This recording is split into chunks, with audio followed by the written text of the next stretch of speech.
Washington, U.S. Secretary of State Mike Pompeo will pay a fresh visit to North Korea on Sunday and meet leader Kim Jong Un as the administration's hopes rise of a denuclearization deal, the State Department said.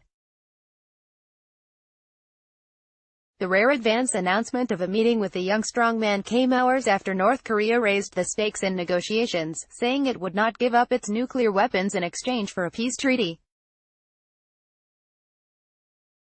Pompeo, who is trying to arrange a second summit between Kim and U.S. President Donald Trump, will also head to U.S. allies Japan and South Korea, as well as North Korea's chief ally China, with which the United States is engaged in escalating trade and diplomatic disputes. It will be the fourth trip by Pompeo to North Korea as the Trump administration looks to end its nuclear and ballistic missile programs. I think it shows forward progress and momentum that the secretary is making his fourth trip in less than a year, State Department spokeswoman Heather Nauert told reporters. Everyone recognizes that we have a ways to go and a lot of work that is left to be done, she said. But obviously these conversations are going in the right direction and we feel confident enough to hop on a plane to head there to continue the conversations. Pompeo has already met twice with Kim, including once when he headed the CIA.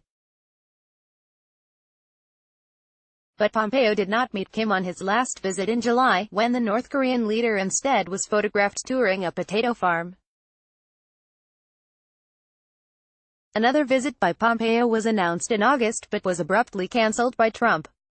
Trump, in love with Kim, who as leader has rarely traveled outside of North Korea, met in June in Singapore with Trump in the first-ever summit between the two countries that have never signed a peace treaty to formally end their 1950-53 war.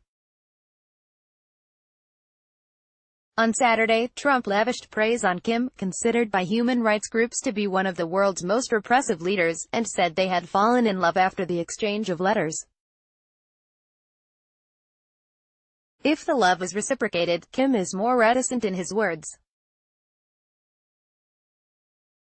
His foreign minister, Ri Yong-ho, on Saturday told the United Nations General Assembly that there was a deadlock in the denuclearization talks as the United States relies on coercive measures that are lethal to trust building. The official Korean Central News Agency on Tuesday said that a peace treaty can never be a bargaining chip, calling an end to war not just a gift from one man to another. Nauert played down the remarks, saying, "Other countries sometimes will say things that are more colorful than the United States will, and that's just fine, too." Trump paints rapprochement with North Korea as a signature foreign policy achievement, although critics question whether Kim would really give up nuclear weapons, which his dynasty has defiantly pursued for decades.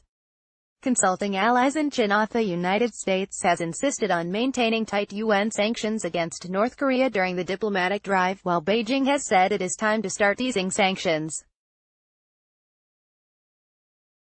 The top U.S. diplomat announced last week that he was ready to return to North Korea after meeting Ri, his counterpart, at the United Nations. Pompeo will open his trip on Saturday in Tokyo, where he will meet Prime Minister Shinzo Abe, who has long championed a hard line on North Korea but recently said he was willing to meet Kim. After the talks in Pyongyang, Pompeo will head later Sunday to Seoul, where he will meet President Moon Jae-in, a dove who has helped spearhead the reconciliation efforts with North Korea.